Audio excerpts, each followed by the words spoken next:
Hello my dear students of class 8. Today I am going to teach chapter National Movement.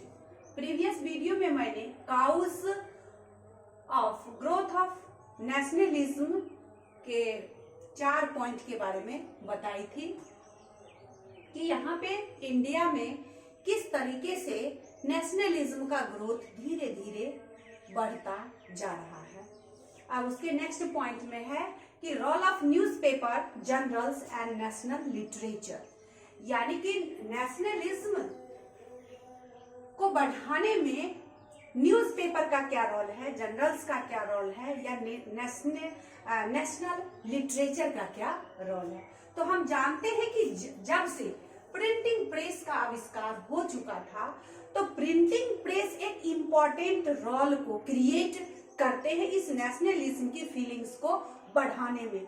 जैसे हम देखेंगे कि printing press के आविष्कार हो जाने से लोगों में पॉलिटिकल अवेयरनेस आती है।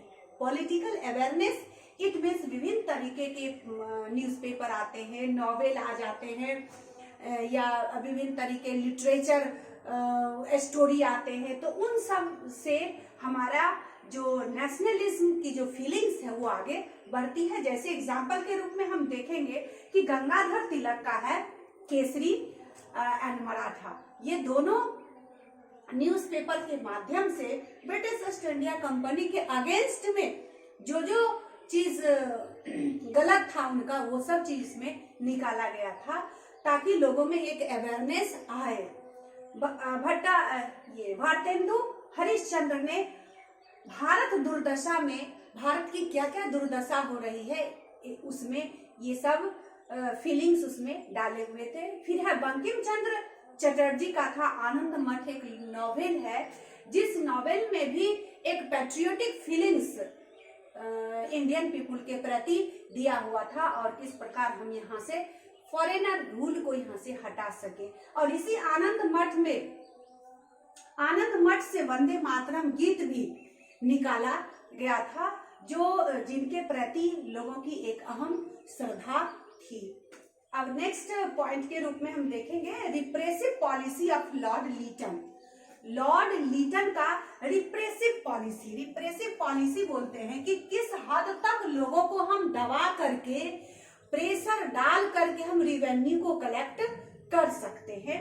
तो लॉर्ड लीटन का ये रिप्रेसिव पॉलिसी भी नेशनलिज्म को ग्रोथ करने में एक बहुत वाइटल रोल अदा करता है। ये लॉर्ड लीटन 1876 से लेकर के 1880 तक ये वायसराय भारत का रहा है।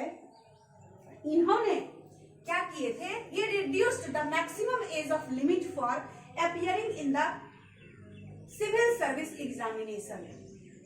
इन्होंने सिविल सर्विस एग्जामिनेशन में मैक्सिमम एज यानी 21 to 19 ही रखे थे, क्योंकि ताकि लोगों में इसके बाद जो अवेयरनेस आएगी और बड़े बड़े पोस्ट पे आ जाएंगे, ताकि इनका मैक्सिमम एज ही इतना कम रखा जाए ताकि इंडियन पीपुल उसमें अपीयर नहीं हो सके।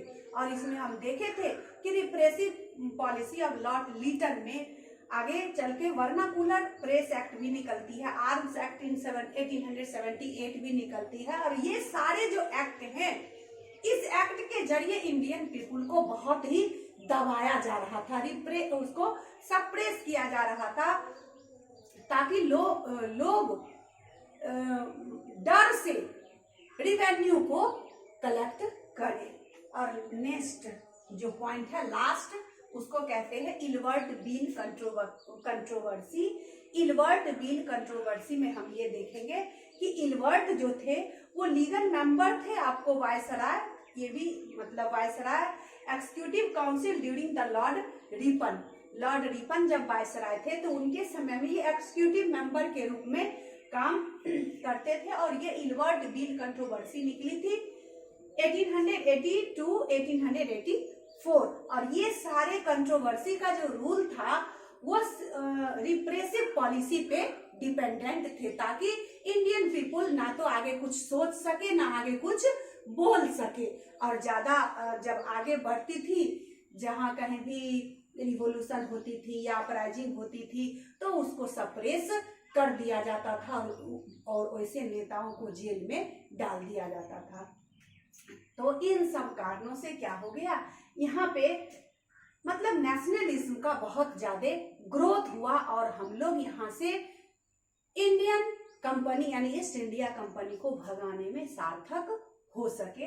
अब इसके बाद नेशनल मूवमेंट में ये सारे रिवोल्यूशनरीज या सोशल रिफॉर्मर्स हैं या इंडियन पीपुल हैं या ड्रामेटिस्ट है, नॉवेलिस्ट है, तो ये सारे पीपल उसमें आगे बढ़ते हैं नेशनल मूवमेंट के जरिए।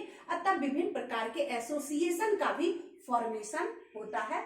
तो नेक्स्ट वीडियो में मैं बताऊंगी कि भारत में कौन कौन से एसोसिएशन का फॉर्मेशन हुआ था। धन्यवाद।